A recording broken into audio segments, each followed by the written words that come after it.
ठीक है। देखो सबसे पहला काम हम ये कर देते हैं कि लास्ट वीडियो में हमने आपसे एक बात कही थी। क्या कही थी? किसने डिस्कवर की माइटोसिस? माइटोसिस की डिस्कवरी किसने करी? इसका आंसर सुन लीजिए। कौन थे? Fleming, W Fleming. W Fleming ने इसकी डिस्कवरी करी। अब इसी से एक नाम एक और आ जाता है कि भाई फिर अब हम लोग इस लेक्चर में पढ़ने वाले हैं मियोसिस। तो ये जो मायोसिस है इसमें इसकी डिस्कवरी किसने करी है? फार्मर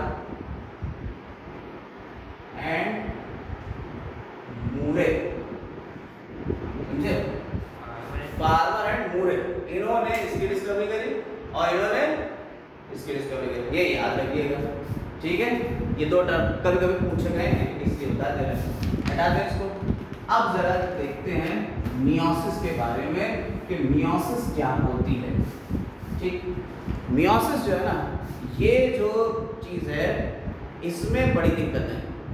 माइटोसिस तो इजी थी, उसको आपने समझ लिया कि साहब आपने कहा, देखिए मियोसिस पढ़ने जा रहा है, ठीक है। माइटोसिस में आपने समझ लिया कि साहब यहाँ पे एक सेल साइकिल चल रहा है, बहुत इजी है। सबसे पहले क्या होता है? यहाँ G1 फिर S1 S और फिर G2 कैरियोगैमी और फिर यहाँ कैरियोकाइनेसिस। गैमी नहीं, कैरियोगैमी होती फंगस में, कैरियोकाइनेसिस की बात हो रही है यहाँ। कैरियोकाइनेसिस, कैरियोकाइनेसिस का मतलब क्या होता है? न्यूक्लियस का डिवीजन। कैरियो मतलब न्यूक्लियस, काइनेसिस मतलब डिवीजन। इधर साइटोकाइनेसिस। और ये आपने किसमें बांट लिए? 4 सब फेज में। कौन कौन से थे? प्रोफेज, मेटाफेज, एनाफेज और टेलोफेज। यही था। और इसको आपने कह दिया डिवाइडिंग फेज या एम फेज, ठीक। और ये वाली जो फेज थी पूरी, इसे क्या कह दिया आपने? इंटरफेज। इसको आपने क्या कह दिया? इंटरफेज।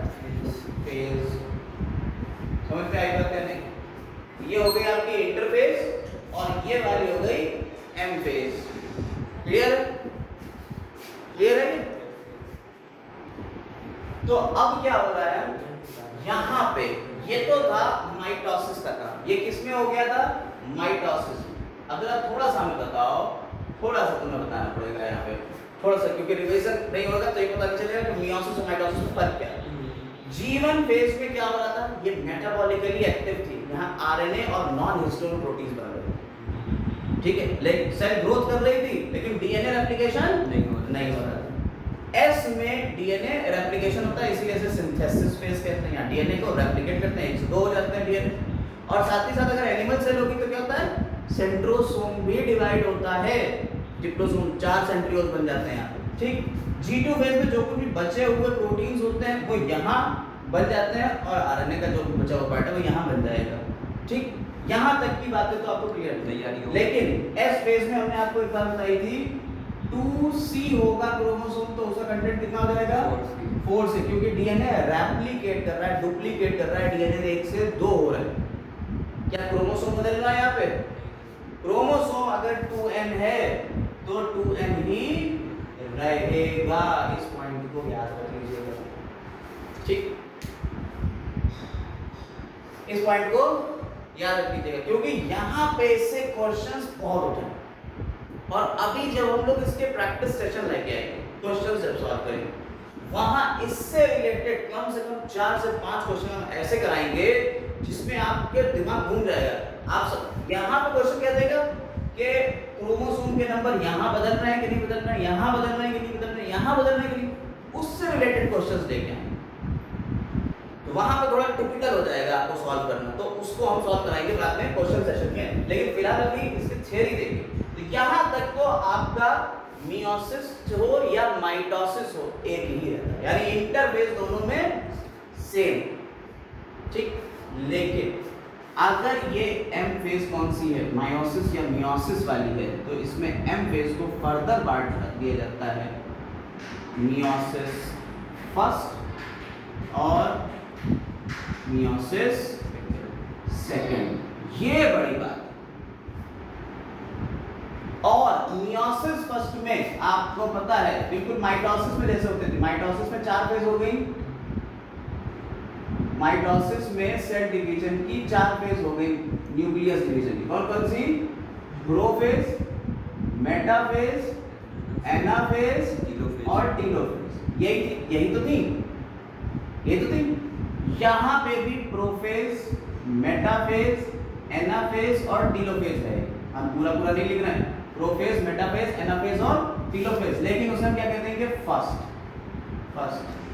और ये भी फर्स्ट, यानी prophase first, metaphase first, anaphase first और टेलोफेज फर्स्ट रहेगी। और मियोसिस सेकंड में भी सेम कंडीशन रहेगी, prophase second, metaphase second, anaphase second और टेलोफेज सेकंड।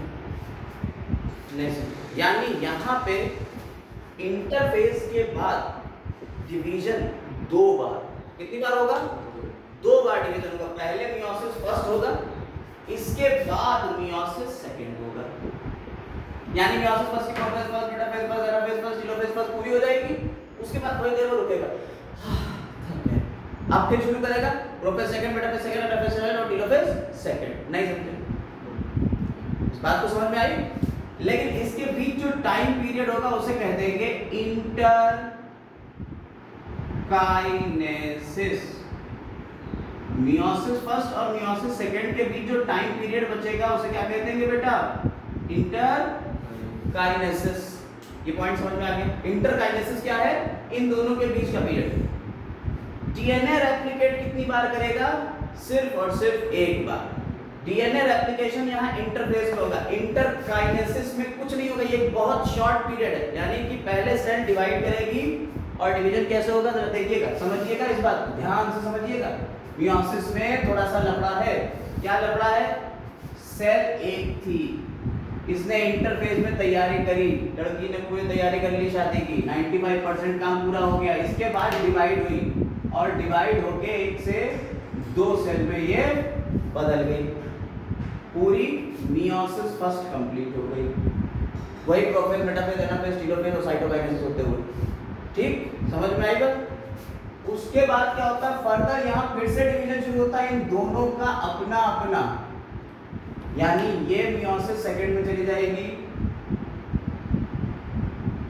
और ये भी मियोसिस सेकंड करेगी। अरे यहाँ एक सेल थी ना, अब यहाँ 2 है तो दोनों में होएगी ना। तब यहाँ पे फिर से प्रोफेज, मेटाफेज, एनाफेज, टेलोफेज करते हुए 2 सेल बन गई और यहाँ पे भी 2 सेल बन गई, यानी एक सेल से डिवीजन होते हुए कितनी सेल बन जाती है? फाइनली 4 सेल बन जाएंगी। समझ में आई बात के नहीं? बोलो, इसमें कोई दिक्कत जरा सी भी? इसमें जरा सी भी कोई दिक्कत तो नहीं है? ठीक है, इस पॉइंट को समझ गए आप? ठीक, इसमें क्या हो रहा है? 4 सेल बन रही है। अब जरा देखिएगा, लेकिन इस डिवीजन के लिए यहाँ पहले ये तैयारी करती, इसमें इंटरफेज होती है, लेकिन इस डिवीजन के लिए कोई इंटरफेज मिल रही है इसमें? नहीं मिल रही, बल्कि उसके लिए क्या मिल रही है? इंटरकाइनेसिस, यानी काइनेसिस, न्यूक्लियस के डिवीजन के बीच का एक छोटा सा पीरियड है कि भाई न्यूक्लियस दबाओ और डिवाइड कर दें। नहीं, बोलो। अब यहाँ पे जरा समझना है, इसी बात को थोड़ा सा और बता देना है। यहाँ प्रोफेज फर्स्ट को फर्दर बांटा जाएगा, प्रोफेज फर्स्ट को फिर से बांट दिया गया। यार ये कितना बांटेंगे? हाँ भाई, प्रोफेज फर्स्ट को फिर बांटा जाएगा। देखो क्या होगा, मियोसिस को इसे हटा देते, इसे हटा देते यहाँ से। अब ये तो समझ में आ गया है कि ये क्या है, ये तो पिछले वाले साइकिल में गया। तो अब हम यहाँ पे थोड़ा सा क्लियर करके बना देते हैं कि जो मियोसिस है उसमें क्या हो, एक पूरा क्लियर कट सिनेरियो समझिए। मियोसिस है और इसमें क्या हो रहा है? पहले ये 2 पार्ट में डिवाइड हो, मियोसिस फर्स्ट, मियोसिस फर्स्ट और मियोसिस सेकंड। ठीक, मियोसिस फर्स्ट को फर्दर बांटा प्रोफेज, मेटाफेज, एनाफेज और टेलोफेज। ये कैरियोकाइनेसिस की बात हो रही है, साइटोकाइनेसिस की बात नहीं हो रही, कैरियोकाइनेसिस की। न्यूक्लियस जो डिवाइड हो रहा है उसमें प्रोफेज फर्स्ट थी, मेटाफेज फर्स्ट थी। पहली बार हो रहा है, सब पहली बार में ही रखेंगे, समझ में। लेकिन प्रोफेज फर्स्ट को फर्दर बांट दिया 5 सब पार्ट, और इसके लिए आपको याद करना पड़ेगा लता, जरा, पानी, क्या पानी दे। क्या करो बेटा, लता, लता जरा पानी तो दे दो। लता से क्या कह रहे हैं, लता पानी दे दो जरा, ठीक है।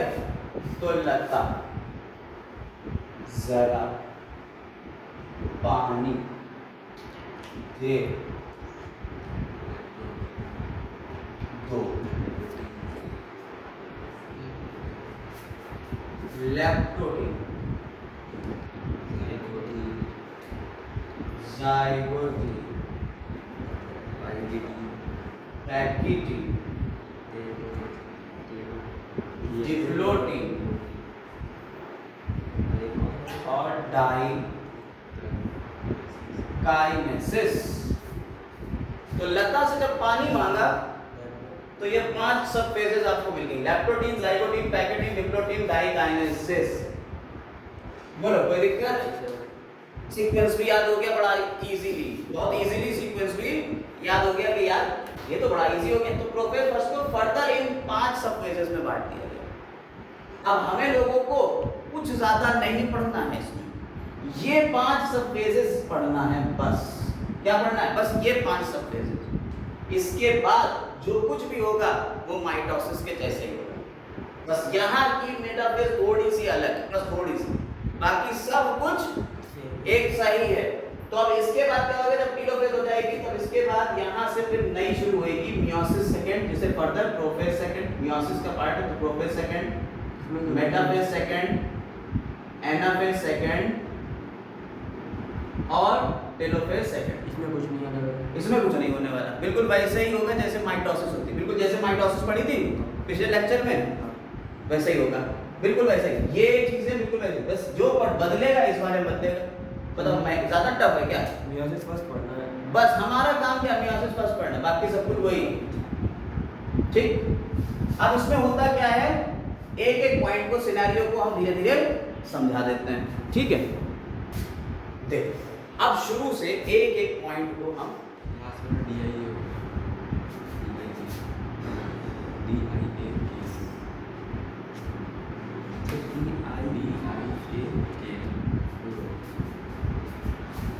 तो लैक्टोटीन, जाइगोटीन, पैकेटीन, डिप्लोटीन और डाइकाइनेसिस में एक एक पॉइंट को जरा गौर से देखते रहिएगा जो हम बता रहे हैं। बिल्कुल सिनेरियो वो वाला तो क्लियर है ना, इससे पहले वाली वीडियो का सिनेरियो क्लियर है कि आपने G1 फेज में क्या करा, S फेज में क्या करा और G2 फेज में क्या करा। ये सिनेरियो बिल्कुल क्लियर, बस अब खत्म हो गया, नहीं खत्म। यहाँ प्रोफेज फर्स्ट को हमने बांटा है 5 सब फेज, किसमें बांट दिया है? 5 सब फेज। ये प्रोफेज फर्स्ट जो है इसको हमने 5 सब फेज, लैक्टोटीन, जाइगोटीन, पैकेटीन, डिप्लोटीन और डाइकाइनेसिस। क्या हो रहा है, एक सेल, इस सेल के अंदर न्यूक्लियस, सेल के अंदर क्या, न्यूक्लियस। उस न्यूक्लियस में डिवीजन की तैयारी हो रही है, इंटरफेज तो निकल चुकी है, लेकिन अब डिवीजन शुरू हुआ है कौन सा, मियोसिस फर्स्ट। कौन सा डिवीजन शुरू हुआ है, मियोसिस फर्स्ट, मियोसिस फर्स्ट शुरू हो गया, ठीक। इसमें कौन सा डिवीजन शुरू हो गया है, मियोसिस फर्स्ट शुरू हो गया। और अब यहाँ पे आपको पता है प्रोफेज में, बताओ क्या होता है, याद है कुछ प्रोफेज का? माइटोसिस की प्रोफेज का कुछ याद है? सी उसमें क्या होता है, न्यूक्लियोलस डिसअपीयर होती है, न्यूक्लियर मेम्ब्रेन डिसअपीयर होती है, न्यूक्लियर मेम्ब्रेन से लगी हुई एंडोप्लाज्मिक रेटिकुलम Disappear. डिसअपीयर हो जाती है, और एक और चीज जाती है, गोल्गी बॉडीज भी जाती है, डिसअपीयर होता है, ये सेम काम है। और वहां क्रोमैटिन रेटिकुलम किसमें बदल जाता है, क्रोमोसोम। यहाँ भी सेम यही होगा, यानी जब प्रोफेज खत्म होगी भाई यही होगा। अबे कितना आसान, प्रोफेज खत्म होगी यही होगा, लेकिन उस बीच क्या होगा वो है असली काम।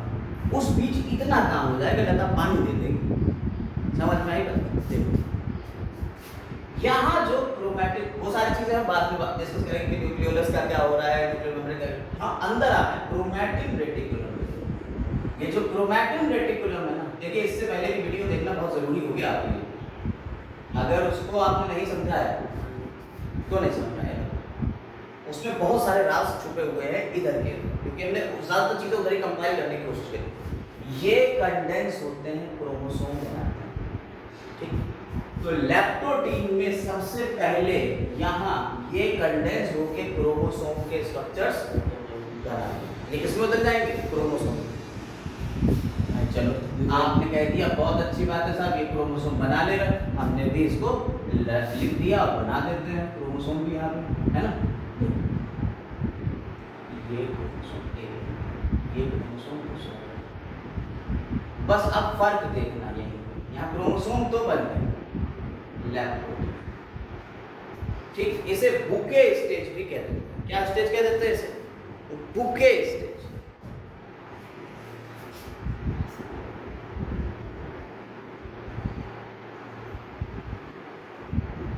लैप्टोटीन को ही क्या कह देते हैं, बुके स्टेज कह देते हैं। समझ में आई बात है। इसमें हो क्या रहा है, ये देखो सारे क्रोमोसोम में गुच्छा बना हुआ है, बुके टाइप में स्ट्रक्चर बना, ठीक। यहाँ अब क्या होगा, ये जो लैप्टोटीन में हो गया क्रोमोसोम बन गए, ठीक। अब क्या होगा, होमोलॉगस क्रोमोसोम्स में पेयरिंग होगी, उसे कहते हैं सिनेप्स। यहाँ क्या हो रहा है, साइनेप्स हो रहा है, यानी होमोलॉगस क्रोमोसोम्स में क्या हो रही है, पेयरिंग हो रही है। ये कौन से बना, ठीक है, ये क्या से बना है, पेयरिंग हो रही है।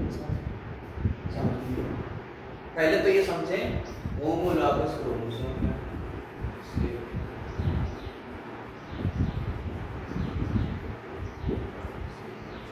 हम एक एक पॉइंट बताते रहेंगे, ठीक है। लास्ट में इसकी समरी भी लिखिएगा कि लैप्टोटीन में ये पॉइंट, जाइगोटीन में ये पॉइंट, पैकेटीन में ये पॉइंट, डिप्लोटीन में ये और एडेक्स। उतना तो याद रखना, कोई क्वेश्चन नहीं जाएगा, गारंटी कोई क्वेश्चन नहीं जाएगा। होमोलॉगस क्रोमोसोम क्या होता है, देख तो एक क्रोमोसोम पापा का, आप 2n स्टेज हो, डिप्लॉयड हो, 2n हो, यानी कि क्रोमोसोम पेयर में मिलते हैं। तो पेयर में एक क्रोमोसोम पापा का और एक क्रोमोसोम मदर का, पैटर्नल और मैटरनल क्रोमोसोम। क्रोमोसोम है ये पैटर्नल क्रोमोसोम यानी फादर का, मैटरनल क्रोमोसोम यानी मदर का, जिनकी सेम लेंथ, कैसी length, same length,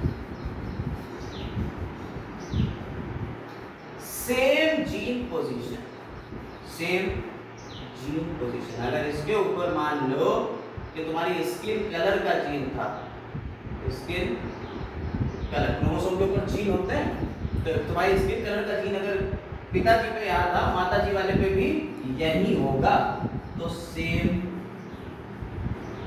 gene locus. Locus मतलब होता है जीन पोजीशन, ठीक है। लोकस का मतलब क्या है, position of gene on chromosome, position of gene on chromosome, यानी एक से ही जीन मिलेगी, इधर भी उधर, दोनों तरफ स्किन कलर का जीन मिलता है। ऐसे ही मान लो यहाँ पे हाइट का है, तो यहाँ पे भी हाइट का जीन है और यहाँ पे भी हाइट का जीन, और one from father, one from father and other from mother. अगर ये तीन कंडीशन फॉलो कर रहा है तो उसे हम क्या कहते हैं बेटा, homologous chromosome. They are homologous to each other, एक दूसरे के कैसे हो गए, समजात गुणसूत्र यानी होमोलॉगस क्रोमोसोम, एक सी जात है। नहीं समझे? यानी कि तुम्हारे 23 पेयर है तो 23 होमोलॉगस क्रोमोसोम होना चाहिए। समझ में आई बात या नहीं गुरु? ये क्रोमोसोम जो बने दिखते हैं, ये दोनों एक दूसरे के होमोलॉगस, ये दोनों एक दूसरे के होमोलॉगस, ये दोनों एक दूसरे के होमोलॉगस। बोलो कोई दिक्कत? यहाँ पे यही होती है, सिनैप्सिस होती है, यानी दो होमोलॉगस क्रोमोसोम्स एक दूसरे के पास आके ये दो होमोलॉगस क्रोमोसोम एक दूसरे के पास आके खड़े हुए, हटा देना, लिख लेना इसको, ठीक? सेम लेंथ होगी, ठीक, सेम जी पोजीशन या लोकस होगा, और एक फादर से होगा क्रोमोसोम और दूसरा मदर से होगा। ऐसे पेयर को हम क्या कर देंगे, होमोलॉगस क्रोमोसोम कहेंगे एक दूसरे का। अब क्या हो रहा है यहाँ पे, समझते रहना, ये क्रोमोसोम जो थे यहाँ आके होमोलॉगस क्रोमोसोम में बदल गए, यानी जो बिखरे हुए थे बुके स्टेज से अब यहाँ कौन सी स्टेज आ गई, सिनैप्सिस की स्टेज आ गई कि ये क्रोमोसोम बाकायदगी से आके ऐसे खड़े हो गया, हाँ साहब आपके सामने हम, हमारे सामने आप, सीधे सीधे, नहीं समझे? ठीक है, अब यहाँ ऐसे ये जुड़ नहीं सकते एक दूसरे के पास आने के लिए। यहाँ प्रोटीन का एक पूरा एक सिनेरियो है, एक स्ट्रक्चर बनता है जिसे हम कहते हैं सिनैप्टोनीमल कॉम्प्लेक्स। प्रोटीन का एक स्ट्रक्चर है, देखिए इसमें एक सेंट्रल एलिमेंट है और दो लेटरल एलिमेंट है, एक ये लेटरल साइड में ये और ये। सिनैप्सिस कैसे हो रही है देखिए, सिनैप्टोनीमल कॉम्प्लेक्स बनता है, ठीक? बेसिकली ये सिनैप्टोनीमल कॉम्प्लेक्स आपको पैकेटिंग में देखने को मिल जाएगा सही से, बहुत अच्छे से, लेकिन यहाँ बनना शुरू हो जाता है क्योंकि सिनैप्सिस यहीं शुरू हो जाएगी। होता क्या है, एक क्रोमोसोम यहाँ पे दो सिस्टर क्रोमैटिड्स हैं इसके, याद नहीं होता, एक क्रोमोसोम पे दो सिस्टर क्रोमैटिड्स होते हैं, सिस्टर क्रोमैटिड्स। बोलो यहाँ तक कोई दिक्कत है? ये तो पता है शब्द, आपने सेल चैप्टर में पढ़ा, और इससे पहले माइटोसिस में पढ़ा, आप यहाँ भी पढ़ रहे हो यार, सब तो पढ़ रहे हो, क्रोमोसोम के बारे में इतने दिन से तो पढ़े जा रहे हो। इसके बाद ये दूसरा हो गया क्रोमोसोम, ये फादर का मान लो, ये मदर का, तो इसमें दो सिस्टर क्रोमैटिड्स, दो क्रोमोसोम है बेसिकली, और ये दोनों क्रोमोसोम, ये सिस्टर क्रोमैटिड्स जो है इस एलिमेंट्स जो लेटरल साइड है ये इससे चिपकता है, ये प्रोटीन है एक तरीके का, ये इससे चिपकता है।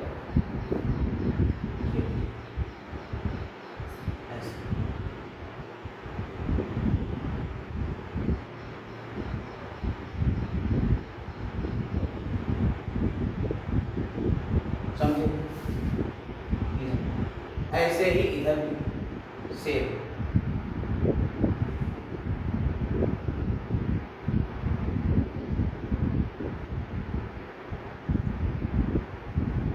समझे? समझ गए? ये दो लेटरल एलिमेंट्स, वो है लेटरल एलिमेंट्स, और ये बीच में हो गया एक सेंट्रल एलिमेंट।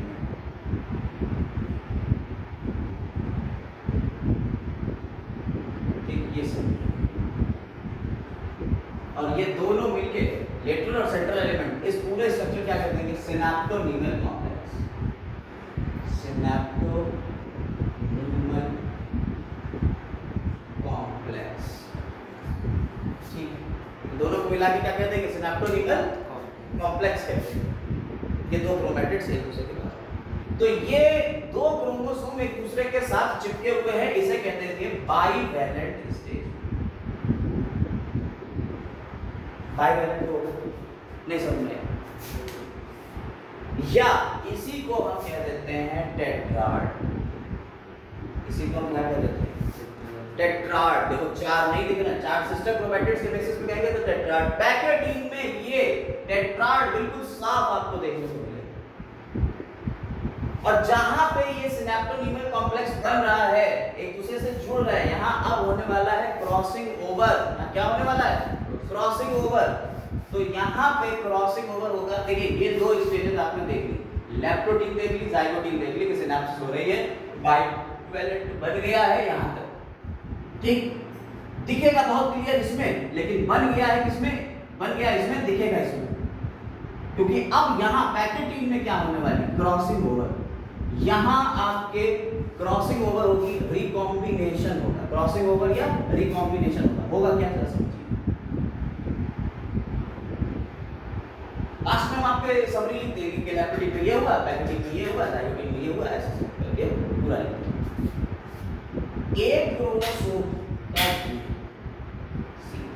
और दूसरे क्रोमोसोम भाई साहब ये एक दूसरे के पास है, यानी इसका सिस्टर क्रोमैटिड इसके साथ में इसका ऐसे आ जाएगा, ये सिस्टर क्रोमैटिड जो है ये ऐसे आ जाएगा।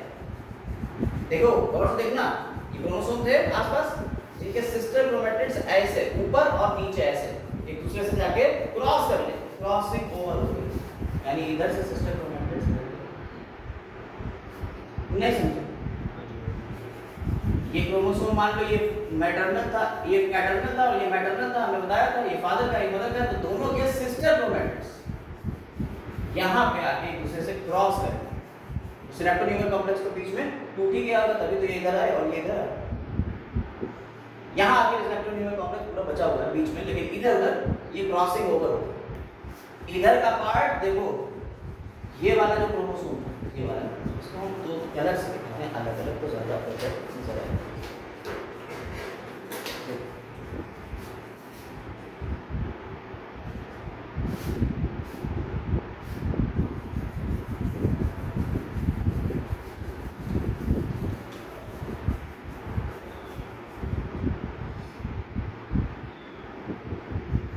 दिख रहा है? ठीक है, एक ग्रीन कलर का हो गया और एक ब्लैक कलर का हो गया, ठीक है। एक मैटरनल क्रोमोसोम ग्रीन से दिखा दिया। आप देखो यहाँ ये दोनों एक दूसरे से क्रॉस करते हैं, क्रॉसिंग। पैकेट टीम में याद रखना यहाँ क्रॉसिंग ओवर, याद रखना क्रॉसिंग ओवर में हो क्या जाता है। क्रॉसिंग ओवर का मतलब ये हो रहा है एक्सचेंज ऑफ जेनेटिक मटेरियल। क्या हो रहा है? Exchange of genetic material between two non sister chromatids. ये बेटा ये दोनों एक दूसरे की बहन है। एक मूवी थी, ये मूवी थी मैं एक लड़का है, वो कहता है ये लड़की मेरी बहन, ये लड़की मेरी बहन, ये लड़का मेल है, ये फीमेल, ये दोनों एक दूसरे के भाई बहन। ये लड़का बैठा होता है कहता है ये लड़की मेरी बहन, मेरी बहन।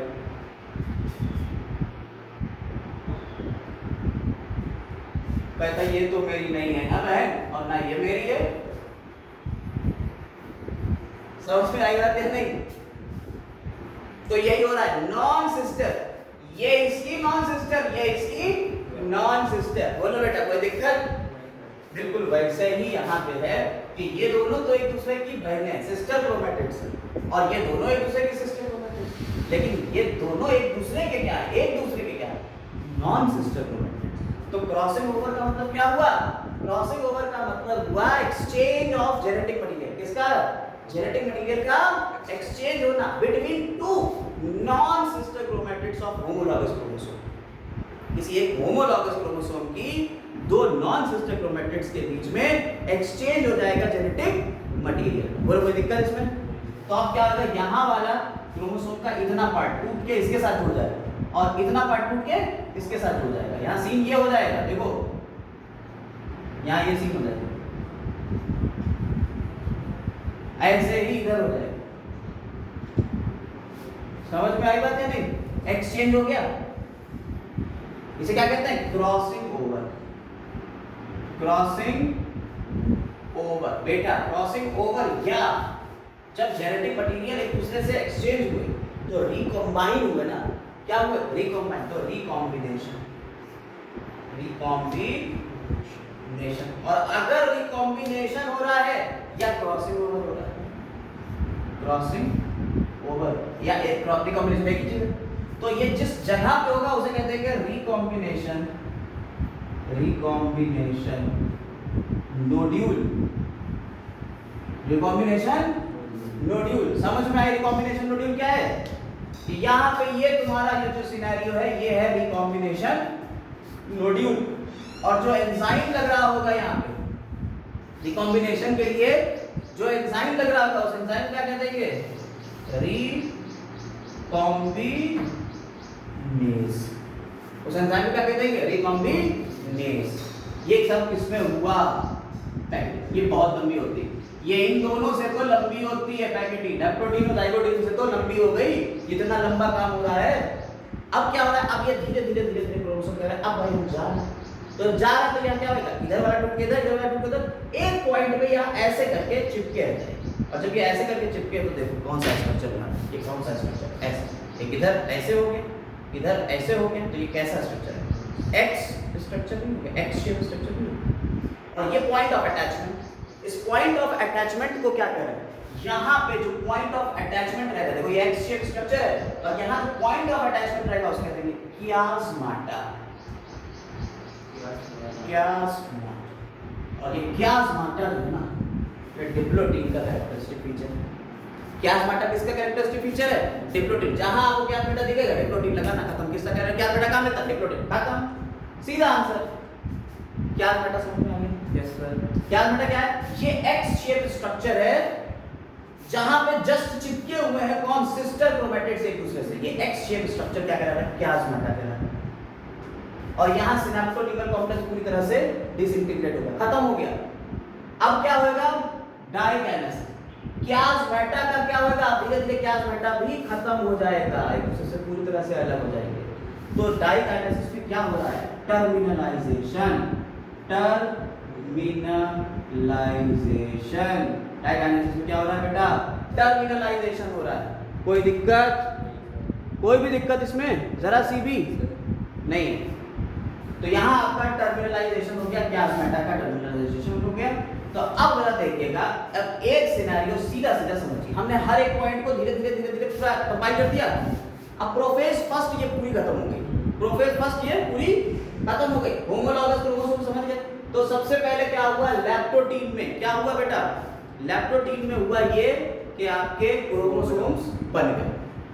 जाइगोटीन में क्या हुआ? सिनेप्सिस हो गई, दो होमोलॉगस क्रोमोसोम एक दूसरे के पास आके खड़े हो गए, बाइवैलेंट या टेट्राड स्ट्रक्चर बन गया।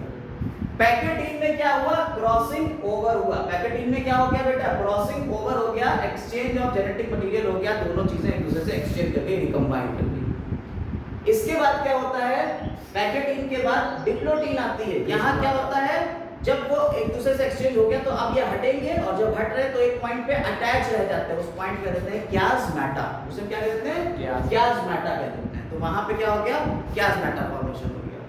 और डाइकाइनेसिस में क्या हुआ? वो कियास्माटा भी हट जाता है, तो उसे क्या कह दिया हमने? टर्मिनलाइजेशन कह दिया। टर्मिनलाइजेशन। सारे पॉइंट समझ में आ गए? ठीक, इसको अभी हम लिख भी देंगे, ठीक है? तो ये सारी चीजें अब कंपाइल हो गई, मेयोसिस फर्स्ट हो गई। मेयोसिस फर्स्ट की कौन सी? प्रोफेज फर्स्ट हुई। अब मेटाफेज फर्स्ट आई। मेटाफेज फर्स्ट में क्या होगा जरा बस थोड़ा सा समझना। मेटाफेज फर्स्ट, ये जो होमोलॉगस क्रोमोसोम, मेटाफेज में आपने पढ़ा था कि क्रोमोसोम कहां आ जाते हैं? क्रोमोसोम आ जाते हैं इक्वेटोरियल प्लेट पे, मेटाफेज में। अब देखना, अभी ये सारी चीजें इस न्यूक्लियस के अंदर ही अंदर हो रही हैं, और धीरे धीरे न्यूक्लियस की न्यूक्लियर मेम्ब्रेन भी खत्म हो रही होगी, न्यूक्लियोलस भी खत्म हो रही है, एंडोप्लाज्मिक रेटिकुलम वो अलग चल रहा है, और यहाँ ये सिनेरियो अलग चल रहा है। यानी प्रोफेज फर्स्ट जो है ना, वो माइटोसिस की प्रोफेज से ज्यादा लंबी होती है। यानी सारी प्रोफेज देख लो, प्रोफेज फर्स्ट देख लो, प्रोफेज सेकंड देख लो, या माइटोसिस वाली प्रोफेज देख लो, सब में सबसे लंबी कौन सी प्रोफेज? फर्स्ट है। ये याद रखना, ये पूछा गया क्वेश्चन। अब क्या होगा? होमोलॉगस क्रोमोसोम यहाँ आके इक्वेटोरियल प्लेट पे खड़े हो जाएंगे। कौन? Homologous chromosome. बेटा होमोलॉगस क्रोमोसोम बता दिया, एक ये जोड़े में आके ऐसे इक्वेटोरियल प्लेट पे खड़े हो गए, ये जोड़े।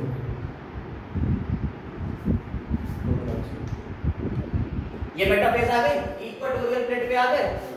अब स्पिंडल फाइबर यहाँ कनेक्ट हो जाएंगे। यहाँ क्या कनेक्ट होगा? स्पिंडल फाइबर्स यहाँ कनेक्ट होगा, और आधे क्रोमोसोम ऊपर चले जाएंगे, आधे क्रोमोसोम नीचे चले। भाई ये मेटाफेज और उस मेटाफेज में फर्क देखो। उस वाली मेटाफेज में क्या हो रहा था? 46 क्रोमोसोम ऐसे आते थे। उस वाली की किसकी? माइटोसिस वाले में। ये सारे क्रोमोसोम होमोलॉगस नहीं आते थे, सारे ऐसे खड़े होते थे, और एक सिस्टर क्रोमैटिड इधर, एक सिस्टर क्रोमैटिड इधर निकल जाता है। वहां सिस्टर क्रोमैटिड जाते थे, यहाँ पूरा क्रोमोसोम जा रहा है। यानी 23 पेयर यहाँ कनेक्टेड है। यहाँ 46 क्रोमोसोम पूरे एक लाइन में खड़े हुए थे, यहाँ पेयर में खड़े हुए, यानी 23 23 लाइनें हैं और 2-2 की लाइनें, यहाँ 46 लाइनें थी पूरी, नहीं समझे? यहाँ पूरा क्रोमोसोम ऊपर चला गया, क्रोमोसोम भाई 23 क्रोमोसोम ऊपर चले गए और 23 क्रोमोसोम नीचे चले जाएंगे। एनाफेज यही तो होती है। एनाफेज में क्या होता है, ये अलग अलग चले जाते हैं भाई, 2 मिनट, ये एनाफेज में अलग अलग चले जाते हैं, 23 ऊपर 23 नीचे, रिडक्शन नहीं हो गया। और टेलोफेज, ये सारे क्रोमोसोम आगे आके क्या हो जाएंगे, एक न्यूक्लियस और एक न्यूक्लियस, टेलोफेज आ गई, नहीं समझे? तो 23 क्रोमोसोम ऊपर 23 क्रोमोसोम नीचे, क्रोमोसोम का नंबर हाफ। मियोसिस फर्स्ट में यही तो काम हुआ, टेलोफेज आ गई, क्रोमोसोम का नंबर हाफ हो गया, रिडक्शनल डिवीजन इसीलिए कहते हैं इसे, क्योंकि यार क्रोमोसोम के नंबर हाफ हो जाते हैं। तो मियोसिस फर्स्ट हो जाती है रिडक्शनल डिवीजन, और मियोसिस सेकंड बिल्कुल जैसे माइटोसिस हो रही थी, बिल्कुल वैसे ही होगी मियोसिस सेकंड, माइटोसिस के जैसे। उसे हम क्या कहते हैं, इक्वेशनल डिवीजन, इक्वल हो जाएंगे वहां, बिल्कुल वैसे ही। तो 23 से जब यहां देखो एक सेल से ये 2 बनी, इसमें 23 हो गए क्रोमोसोम, हम 46 लेके चल रहे थे। तो जब ये आगे जाएंगी तो ये माइटोसिस के जैसे रहेंगे, ये भी 23, ये भी 23, ये भी 23 और ये भी 23। गुड, समझ में आएगा कैसे? यानी 2n से यहाँ n बनी और n से n ही बन जाएंगे, एक सी आइडेंटिकल सेल्स। यानी ये तो पूरा माइटोसिस के जैसा हो गया काम। मियोसिस फर्स्ट में यहाँ रिडक्शन डिवीजन हो गया, क्योंकि क्रोमोसोम ये नंबर 2n से n। कोई दिक्कत इसमें? खत्म हो गया, ये खत्म हो गया। अब बीच वाले फेज में क्या कहते हैं, इंटरकाइनेसिस। इसके सिग्निफिकेंस जो है वो क्रोमोसोम के नंबर जहां-जहां हाफ होंगे वहां ये काम। जैसे स्पोर बनाने में आपने देखा था, वहाँ स्पोर फॉर्मेशन, जाइगोट के बाद जब स्पोर बनते हैं, जाइगोट के बाद जब स्पोर बनते हैं तो उसे कहते हैं स्पोरिक मियोसिस। वहाँ 4 स्पोर बनते हैं, वो हैप्लॉइड होते हैं। गैमीट का फॉर्मेशन आपके अंदर, गैमीट जो बनते हैं स्पर्म और ओवा, 46 से 23 क्रोमोसोम, जहाँ क्रोमोसोम का नंबर हाफ होगा वहाँ कौन सी चल रही है, मियोसिस चल रही है। खत्म किसका, पूरा मियोसिस का सीन समझ में आ गया? बस इतनी सी बात थी, ये भी खत्म हो गई। ठीक, देखिए हमने आपसे कहा था एक पॉइंट लिख देने को, तो सारे पॉइंट्स हम समराइज कर रहे हैं इसीलिए। तो पहला पॉइंट ये है लैक्टोटीन। लैक्टोटीन में क्या हो रहा है, completion of chromosome continues throughout leptotene, और इसी को क्या कहते हैं, बूके स्टेज कहते हैं। क्या कहते हैं इसे, बूके स्टेज भी कहते हैं। जाइगोटीन, जाइगोटीन में क्या हो रहा है, आप अगर जाइगोटीन में गए तो chromosome starts pairing together, chromosome एक दूसरे के साथ में पेयरिंग करना शुरू करते हैं, and this process of association is called synapsis. हमने आपको बताया कि साइनेप्सिस क्या होती है, मतलब जो कि पीछे पढ़ाया है उसी को पॉइंट लिख दिया है और उसे समराइज कर रहे हैं। इन पॉइंट्स को याद कर लेंगे तो हर एक क्वेश्चन सॉल्व हो जाएगा इसी से। And such paired chromosomes are called homologous chromosome. हमने आपको ये बता दिया होमोलॉगस क्रोमोसोम क्या होते हैं, डेफिनेशन पीछे बता दी। इसके बाद बात करते हैं कि synapsis is accompanied by the formation of complex structure called synaptonemal complex. तो साइनेप्सिस जो होती है उसमें एक कॉम्प्लेक्स स्ट्रक्चर बनता है। हमने आपको बताया कि 2 क्रोमोसोम जो थे जब एक दूसरे के पास आते हैं तो एक स्ट्रक्चर के थ्रू ये जुड़ रहे होते हैं। इस स्ट्रक्चर को हम कह देते हैं सिनेप्टोनीमल कॉम्प्लेक्स। इसमें 2 लेटरल एलिमेंट्स और एक सेंट्रल एलिमेंट होता है। Paired synapse homologous chromosomes is called a bivalent. अब देखिए ये जो 2 एक क्रोमोसोम एक दूसरे के साथ जुड़ गए तो इसे हम क्या कहते हैं, बाइवैलेंट। और अगर इनके सिस्टर क्रोमैटिड्स देखें तो 1 2 3 4 तो इसे टेट्रा कह देते हैं, बाइवैलेंट या टेट्रा। ठीक, ये कंडीशन आ गई। अब आते हैं इसके बाद अगले पॉइंट के ऊपर, पैकेटिंग के ऊपर। किस पे आ रहा है, पैकेटिंग। तो लैक्टोटीन, जाइगोटीन, पैकेटिंग। लगता जरा पानी। पैकेटिंग स्टेज जो होती है इसके कैरेक्टरिस्टिक क्या है, यहाँ पे आपको अपीयरेंस होने लगेगा रिकॉम्बिनेशन नोड्यूल्स का। यानी यहाँ आपको रिकॉम्बिनेशन नोड्यूल्स मिलने लगेंगी, वो गांठें जहाँ रिकॉम्बिनेशन हो रहा है बेसिकली उन नोड्यूल्स के ऊपर। तो क्रोमोसोम्स का यहाँ पे रिकॉम्बिनेशन नोड्यूल्स मिलेंगे, और ये वो साइट्स है जहाँ क्रॉसिंग ओवर होगा। यहाँ वो साइट्स है जहाँ क्या होगा, क्रॉसिंग ओवर या recombination between 2 non sister chromatids. ठीक है, नॉन सिस्टर क्रोमैटिड्स के बीच में होगा, यानी इधर वाले क्रोमोसोम की ये जो क्रोमैटिड्स हैं इसका क्रॉसिंग ओवर इधर वाले क्रोमोसोम से होगा। तो ये दोनों एक दूसरे के नॉन सिस्टर क्रोमैटिड्स होंगे। ठीक, होमोलॉगस क्रोमोसोम। और जिसमें एंजाइम इन्वॉल्व होगा वो एंजाइम कौन सा है, रिकॉम्बिनेज। जो एंजाइम होगा वो कौन सा होगा, रिकॉम्बिनेज। चलिए आप डिप्लोटीन और डाइकाइनेसिस को भी देख लेते हैं। यहाँ पे देखिए बिगिनिंग ऑफ डिप्लोटीन। आप देखिए डिप्लोटीन में क्या होगा, डिप्लोटीन की जब डिग्री हो तो उसे रिकॉग्नाइज कहते हैं, recognised by the dissolution of synaptonemal complex. Synaptonemal complex का क्या हो जाएगा बेटा? डिसोल्यूशन हो जाएगा। डिसोल्यूशन कॉम्प्लेक्स घुलने लगेगा, डिसोल्यूशन हो जाएगा, डिसॉल्व हो जाएगा और क्या होगा? धीरे धीरे ये एक दूसरे से हटने लगेगा और एक दूसरे से दूर जाने की जो tendency of recombined homologous chromosome, जो होमोलॉगस क्रोमोसोम्स के रिकम्बाइंड होते हैं उसकी टेंडेंसी जो है ना, उनकी टेंडेंसी जो रिकम्बाइंड हुए हैं होमोलॉगस क्रोमोसोम्स उनमें ये होगा जो बाइवैलेंट की फॉर्म में वो सेपरेट होंगे एक दूसरे से, लेकिन सिर्फ एक पॉइंट पे except the site of crossing over, वहां पे से नहीं सेपरेट होंगे। यानी कि ये क्रोमोसोम्स जो क्रॉसिंग ओवर हो चुका है जिनमें ये एक दूसरे से अलग तो हो रहे हैं, लेकिन कहां पे अलग नहीं होंगे? सिर्फ एक जगह पे ये जहां पे क्रॉसिंग ओवर हो चुका है उस जगह पे क्रोमोसोम एक दूसरे से अलग नहीं होंगे। देखो बाकी क्रोमोसोम अलग हो गए, ये क्रोमोसोम पूरा अलग, ये अलग, इस पॉइंट पे ही बस एक दूसरे से ये अलग नहीं होंगे। और वो पॉइंट क्या कहलाएगा? वो पॉइंट कहलाएगा क्याज़्मेटा। तो वो पॉइंट क्या कहलाएगा? क्याज़्मेटा। समझ में आएगा क्या? जो होमोलॉगस क्रोमोसोम होते हैं उनकी टेंडेंसी थी कि वो अलग हो जाएंगे क्योंकि बीच में सिलेक्टिव कॉम्प्लेक्स खत्म हो गया, अभी अलग जाएंगे तो क्या? क्याज़्मेटा बनेगा। क्याज़्मेटा क्या है? X shape structure. कैसा है? एक्स शेप स्ट्रक्चर है, उसे हम क्याज़्मेटा कह रहे हैं। और एक पॉइंट यहाँ पे कि कुछ oocytes ऐसे होते हैं कुछ वर्टिब्रेट्स के जिसमें diplotene can last for months और इयर्स। इससे पहले हमने आपको लैक्टोटीन जाइगोटीन पढ़ाई, उससे लंबी होती है पैकेटीन, और उसके अलावा अगर डिप्लोटीन की बात करी जाए तो कुछ मंथ से लेकर कुछ इयर्स तक हो सकती है, किसमें? oocytes के। ठीक है, अब बात करते हैं फाइनल स्टेज की। जो फाइनल स्टेज है मियोटिक प्रोफेज फर्स्ट की डाइकाइनेसिस। इसको हम कैसे पता चलेंगे? यहाँ पे टर्मिनलाइजेशन क्याज़्मेटा का भी होने लगेगा, यानी क्याज़्मेटा भी अब धीरे धीरे खत्म होने लगेगा। वहां से हम पहचान लेंगे कि कौन सी स्टेज शुरू हो गई है हमारी डाइकाइनेसिस की स्टेज शुरू हो गई है। ठीक, अब इस स्टेज में होता क्या है? During this phase chromosomes are fully condensed, chromosome पूरी तरह से कंडेंस हो गए। भाई असल में चल क्या रही है? चल तो प्रोफेज ही रही है। प्रोफेज में आपको पता ही है वो 4 इवेंट कौन कौन से?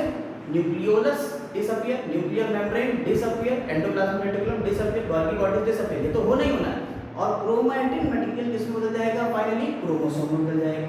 तो कंडेंस हो जाएंगे, ठीक है, क्रोमोसोम, और माइटोटिक स्पिंडल बनने लगेगा, असेंबली हो जाएगी इसकी।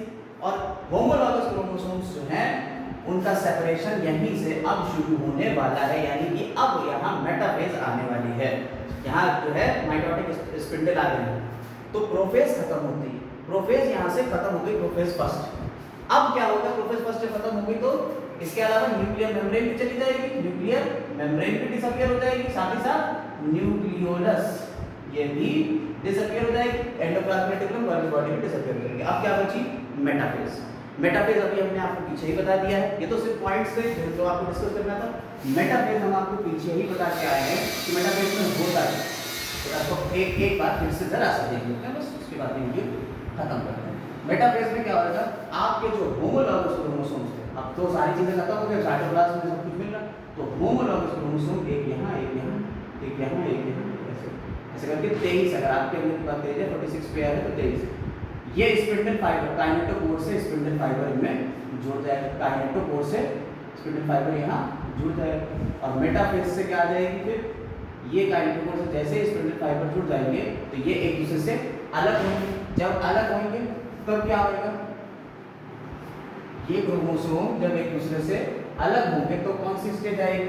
भाई देखिए अगली स्टेज जो आएगी जब आपको क्रोमोसोम ऑपोजिट पोल्स की तरफ जाते हुए दिखेंगे कि ये क्रोमोसोम हमारा जा रहा है इस पोल की तरफ और इधर क्रोमोसोम जा रहे हैं इस पोल की तरफ, तो कौन सी स्टेज आ गई? काइनेटोकोर से जुड़े अलग अलग। तो अब जब अलग अलग जाने लगे तो कौन सी स्टेज होती है? एनाफेज। और टेलोफेज में क्या होता है? हमने आपको बताया टेलोफेज में क्या होता है?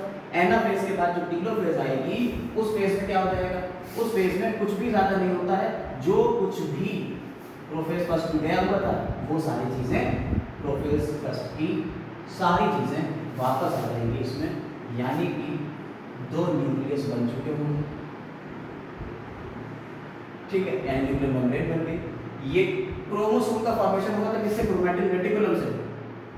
तो ये वापस क्रोमोसोम एक दूसरे में जुड़ जाएंगे और क्रोमैटिन रेटिकुलम बना देंगे, ठीक। और इस तरह से यहाँ पे आपके दो न्यूक्लियस तैयार है, कैरियोकाइनेसिस होगी, इसके बाद साइटोकाइनेसिस होगी और फिर थोड़ी देर का रेस्ट होगा। साइटोकाइनेसिस हो गई, फिर थोड़ी देर का रेस्ट होगा और उसके बाद फिर से मियोसिस सेकंड शुरू होगा। और meiosis second just like mitosis. इसके लिए हम आपसे कहेंगे कि भाई पहली वीडियो देख ले, उसमें माइटोसिस के बारे में हमने बताया हुआ है, सेल साइकिल सेल डिवीजन के पार्ट को, उसमें हमने सारी चीज़ें बताई हुई हैं। तो यहाँ पे बिल्कुल वैसे ही हो जाएगा, लेकिन मियोसिस सेकंड और इसके खत्म होने के बीच में एक छोटा सा टाइम इंटरवल होगा, जिसे इंटरकाइनेसिस होती है। क्या बोलते हैं, इंटरकाइनेसिस। अच्छा, यहाँ हुआ क्या, इसका फिर क्या सिग्निफिकेंस है, एवोल्यूशन में क्या सिग्निफिकेंस है, यानी जब विकास हो रहा है, जीवों का विकास चल रहा है, इवॉल्व हो रहे हैं नए जीव, उसमें क्या हिस्सा होता है। आपने क्रॉसिंग ओवर देखी, क्रॉसिंग ओवर में क्या हुआ, हमारा जेनेटिक मटेरियल इधर से उधर हुआ, यानी जेनेटिक मटेरियल के नए नए कॉम्बिनेशन। तो नए नए जेनेटिक मटेरियल के कॉम्बिनेशन से क्या होता है कि उससे नए तरीके के कैरेक्टर्स डेवलप होते हैं, और जो नए तरीके के कैरेक्टर्स जब डेवलप होंगे तभी तो इवोल्यूशन होता है। धीरे धीरे नए नए कैरेक्टर्स इवॉल्व होते चले जाते हैं, जुड़ते चले जाते हैं और नई चीज़ें बन जाती हैं, पूरी ऑर्गेनिज्म नहीं बन जाएगी। तो एवोल्यूशन में इसका बड़ा योगदान, ठीक है। तो यहाँ से कैरेक्टर्स नए डेवलप हो जाते हैं, रिकॉम्बिनेशन जहाँ हो रहा है पैकेटिंग वगैरह में, वहाँ का बहुत बड़ा अहम इम्पोर्टेंस है। इसके अलावा जो कुछ भी चीज़ें बच गई हैं, इसमें बहुत सारी चीज़ें ऐसी होती हैं जो लेक्चर में नहीं आ पाती, जिसको हम क्वेश्चंस के थ्रू डिस्कस करेंगे। तो क्वेश्चंस की अलग एक पूरी वीडियो आएगी, जिसमें हम इसके पूरे क्वेश्चंस के थ्रू इसके पूरे चैप्टर को डिस्कस करेंगे। सिर्फ क्वेश्चंस कराएंगे प्रैक्टिस, और उसमें आपसे पूछते भी रहेंगे, आपसे भी पूछते रहेंगे, इंटरेक्शन भी होगा और चीज़ें क्वेश्चंस की क्लियर भी होती रहेगी कि हाँ, अगर इस तरीके से घुमा के इसको पूछे तो ये किस तरीके से क्वेश्चन बन सकता है, या ये पॉइंट वैसे क्वेश्चन बन सकता है। चलिए, तो इसके लिए क्लियर रखते हैं, और जो भी चीज़ें समझना